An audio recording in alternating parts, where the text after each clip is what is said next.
Cheers and salutations. Welcome on and all to Americans Learn. And today, well, we're going to learn about a fight that took place between the Germans and 43 mailmen.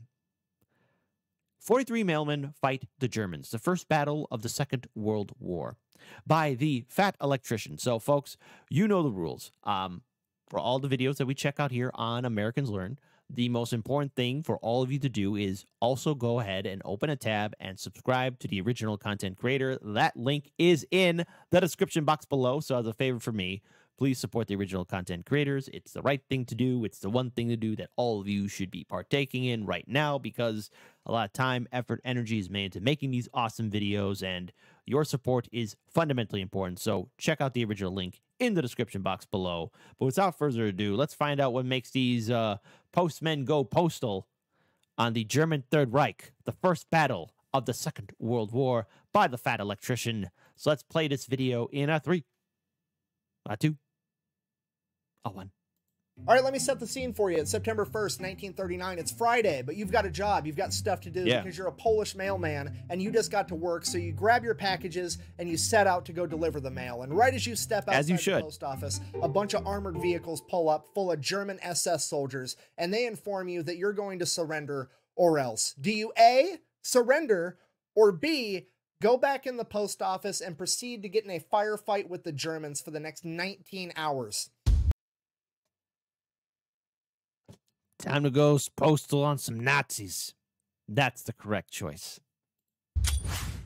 Today we're talking about the most gangster post office of all time and the first battle of World War II, when 43 Polish mailmen went toe-to-toe with the German SS for 19 hours. But first, a word from our sponsors. This video is brought to you by my favorite sporting goods store, Shields. They've got over 35 retail locations all across the United States. And if you can't make it to one of these incredible retail locations, they also have an even better online store that I'm going to have linked in the description down below. And of course, our newest sponsor, Zaka Life Go Balm. It's made in the USA, 100% organic, full spectrum CBD balm that you can put on any ache, any sprain, or athletic injury, and it's going to make it immediately feel better. This is one of the few times that I've actually approached a company to rep their product and not the other way around, because I actually use this stuff. Okay, I'm 30, I'm fat, I've been doing construction for years, things hurt, this makes it not hurt. So if you're in the— all right, don't be in pain, buddy. I'm glad that they're working for you and they're helping you out. So that's why I say go to the original link in the description box below the video, so that way you could help out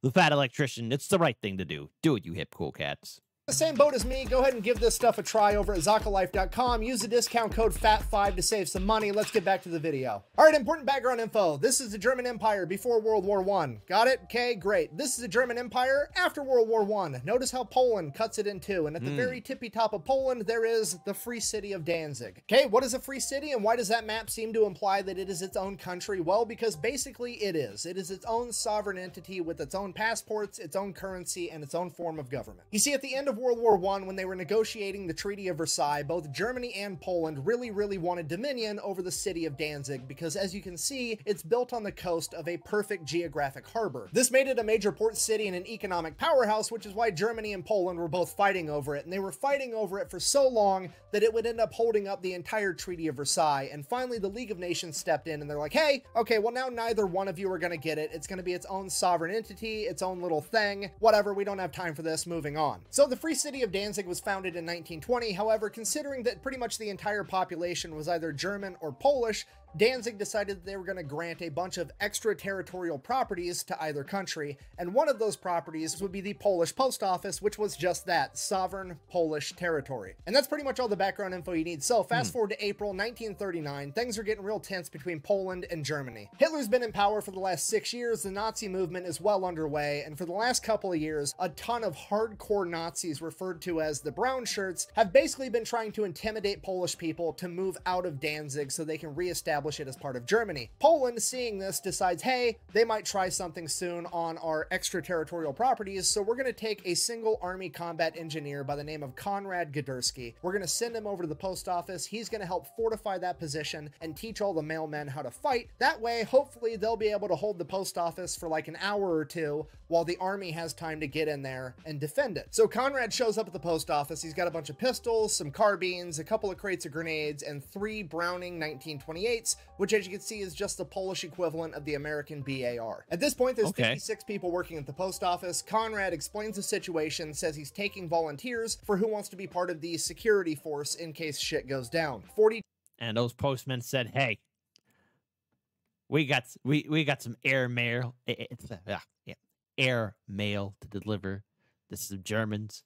people volunteer. He then begins training them and giving them a battle plan, and everybody else is just going to go run and hide in the basement if anything does go down. So for the next 4 months, Conrad is both training the mailmen and building up fortifications. He ends up establishing one of the mailmen as the second in command, and that is Alphonse Flizakovsky. All right, fast forward September 1st, 1939. It's Friday. All the mailmen show up. They start getting their packages together, and while they're all in the post office getting ready to go out on their routes, 180 German SS soldiers roll up with 3 armored cars equipped with 20-millimeter guns and cut the power to the building. Okay, it is like 4 o'clock in the morning and the German military just rolled up and cut the power. Oh, jeez.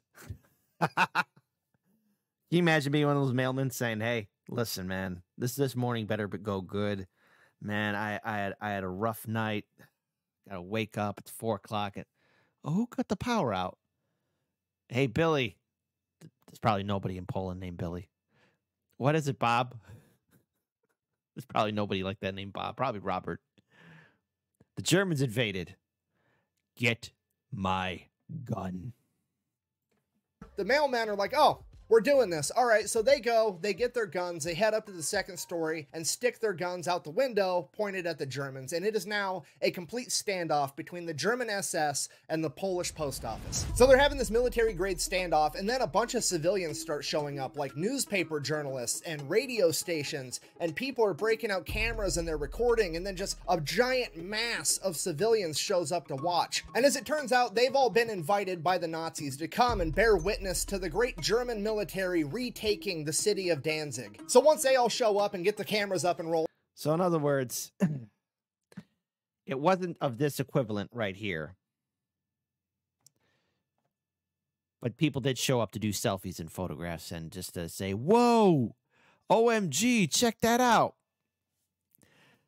I guess you couldn't say not a everybody's vibing and not a camera in sight. But there was. Then the head of the SS walks forward and makes an announcement to the front of the post office, basically saying, "Hey, why don't you guys just come out and surrender, give this post office back to the Germans that you stole it from." Clearly, he was anticipating that a bunch of mailmen would just surrender, turning over the post office completely intact, making a great piece of propaganda for the Nazi war machine, showing that the Polish were just surrendering at the mere sight of the great German army. But what he got instead was 43 Polish mailmen that responded with, "How about no?" So now the leader of the SS is absolutely furious because his little publicity stunt just backfired, and now the Polish mailmen are making him look bad. So he's absolutely going to attack. But here's the thing. He has to attack and try to preserve the post office itself to not destroy the building, because that's the whole point. They're trying to reclaim the city, not destroy it. But then nothing happens for like half an hour. It's still just a standoff, and the Polish mailmen are like, "Are we fighting or not? What's happening here? Are we just going to stand here all day pointing guns at each other? What's the deal?" So they waited, and they waited what felt like an eternity, but in reality, it was only half an hour, because at 4:45 a.m., there would be a huge explosion off in the distance, and that explosion would be the guns of the German battleship, the Schleswig von Holstein, firing on a Polish military outpost.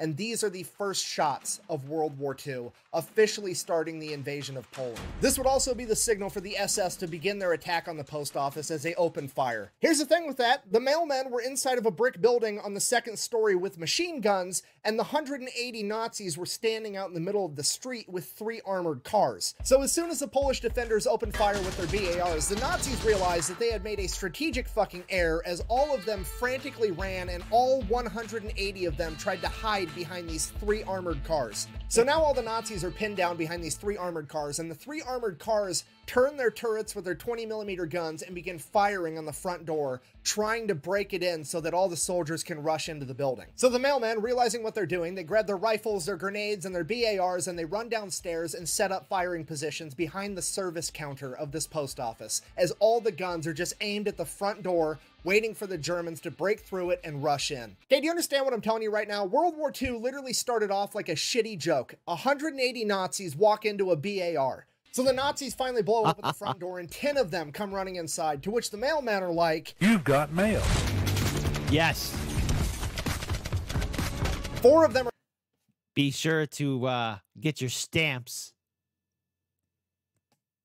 Okay. All right. Put your tomatoes down. It was funny. It was funny. It was funny. Are killed immediately, and another 6 are wounded as the entire German advance screeches to a halt, and they turn around and are forced to retreat as they come to the painful realization that the Polish mailmen are quite literally hitting their birth certificates with the return to sender stamp. Now, to be completely As they fair, should. there's another battle happening at this exact moment in Danzig over in the naval shipyard. However, it is entirely within the realm of possibility that these 4 Nazis were the first men to die in World War II, and it was from mailmen with machine guns. As soon as the initial wave of Germans fell back, there was a huge explosion on the other end of the post office. Konrad Gadersky takes off running towards it with nothing more than his pistol and some grenades. As he gets there, he turns the corner, seeing that the Germans had blown an enormous hole in the brick wall of the post office, as he begins throwing grenades into an entire platoon of Germans attempting to advance on him before being gunned down. Konrad was credited with killing 4 Germans with those grenades and giving the postmen just enough time to get to that position and defend themselves, again driving the Nazis back and forcing them to retreat. And again, we don't know this for sure because there's another battle happening at this exact moment, but it is entirely within the realm of possibility that Konrad Gadersky has just become the first man to give his life fighting against the Nazis. With the Germans retreating and Konrad Dursky down, the second man in charge, Alphonse Flizikowski, rises to the occasion. All right, and begins Alphonse. instructing all the other postal workers what to do, getting them back into a fighting position, anticipating a third attack. But the Germans are so mad and so embarrassed that their publicity stunt is failing this bad that they don't want to risk it, and they decide that they're going to call for backup. Bear in mind, it's like 5 o'clock in the morning right now, and the Germans wait 6 hours until they can get reinforced by the regular German army, and they can show up with artillery. They had to show up with 2 75mm field guns and a 105mm gun just so they could bombard the entire post office. So they start bombarding the post office with fucking artillery and then send in another attack, and they're still pushed back yet again. With German command having no idea what to do, they just start using everything they have. They get mortar teams out there, and the mortarmen start trying to drop mortars on the post office, but they're so inaccurate, they end up posing more of a threat to the Germans than they do to the Polish mailmen. So they have to call off the... So they got a whole bunch of noobs. Everybody's showing up. They're bringing everybody already right off the bat. The opening shot, it was a signal to the world that, hey, these Germans are bad guys. They're evil. But don't worry, they're going to lose. The attack, they issue a 2-hour ceasefire and tell the Polish guys, like, hey, you got 2 hours, think about it, you should probably just come out and surrender. Over the next several hours, the Germans would dig underneath the wall of the post office and plant 1,200 pounds of explosives. The Germans would then blow an enormous hole in the post office wall as they rushed in to ambush the mailmen. But the Polish mailmen refused to surrender as they retreated back to the basement, where there was one way in and no way out. And yet again, the Germans have no idea what to do from here, because the Polish mailmen are just sitting at the bottom of this staircase with 3 Browning machine guns waiting for them to try to come get them so they can gun them down. And the Germans have no idea how to proceed. At this point, the German commander comes to the realization that these mail carriers are not going to quit defending their post office as long as there is a post office to defend, and he is just going to get rid of the entire building altogether, as he orders the Danzig Fire Department to begin flooding the basement full of gasoline. The mailmen immediately recognize the smell and begin evacuating the basement as quickly as they could, but not before the gasoline would be ignited by a grenade, killing 3 of them before the rest could escape. With the building burning and nowhere else to go, many of the postal workers decided that they wanted to surrender, but Alphonse Flizikowski and 5 other men knew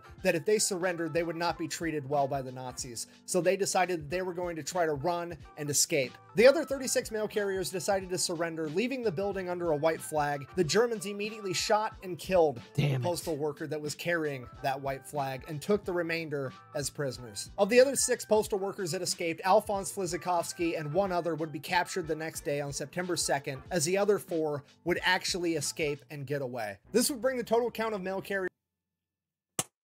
All right. Oh, this needs to be made into a movie. The story's got to be made into a movie. that were captured to 38. Over the following days, 10 of them would die in the hospital due to injuries they sustained during the battle and during the fire. The remaining 28 were then declared illegal combatants by the Nazis, and they were all sentenced to death. This decision would later be declared a war crime because these men were not illegal combatants. They were trained and led into battle by Konrad Gdarsky, an active and serving military officer in the Polish military. Under his command and the command of Alphonse Lizakowski, 43 mailmen went toe-to-toe with 180 German SS soldiers reinforced with artillery and armored cars. 8 of them would die in combat, taking with them 10 Nazis and injuring 22 more. And those are just the official numbers from the Germans, which are most likely understated due to their extreme embarrassment. Thank you for watching. Best way to support the channel is go check out thefatelectrician.com. Quack bang, out.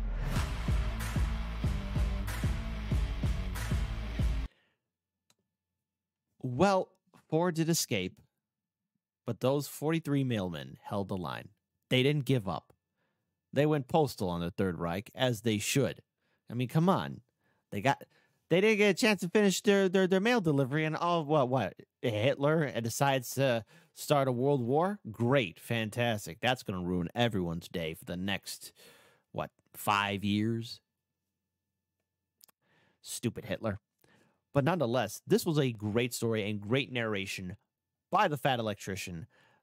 If this isn't made into a movie or some kind of limited series TV show, if there is one that's out there, please, audience, type in the comment section below, because this was good. This should have been, if it's not made into a film, then it's criminal, because it's absolute madness. I've never heard of this story before, where 43 mailmen held off 180, 200 plus German jagoffs starting the Second World War, the first battle. And not to mention, they had mortar teams, artillery, armored cars, and they still couldn't break into that post office. It's unfortunate to hear about the brutal end of the majority of these mailmen. I'm very curious about the story of the 4 mailmen that got away and ran away. I wonder how many of them made it to the end of the war. I hope they did. It's a story to tell, and this is another thing too that I want to bring up, and it has to deal with the fact that, majority of these stories fly under our radar. And the History Channel, or either that channels that are supposed to be authoritative, don't really focus on these events as much as they should. So this is why I'm glad that there's a dedicated YouTube history community out there. And that's why I say to all of you, the original link to this video is in the description box below, because there's more outstanding content from the Fat Electrician. So if you're not subscribed to his channel, get to it right away. If you don't gotta get it, if you don't get it, go figure it out. Do the right thing. And I'll see all you hip cool cats on the flip side. Shout out to those 43 mailmen. Let's just say you punched those Germans out. You returned them back to their sender. And it's a lesson that they'll never forget. Shout out to those brave 43 Polish mailmen. A story I never knew of. And I hope all of you, when they get to share it with everybody else, because they should not be forgotten. What an epic story. It's criminal if there's not a movie or a TV show about what these 43 brave mailmen did. Until then, take good care of yourselves and each other, and drink water.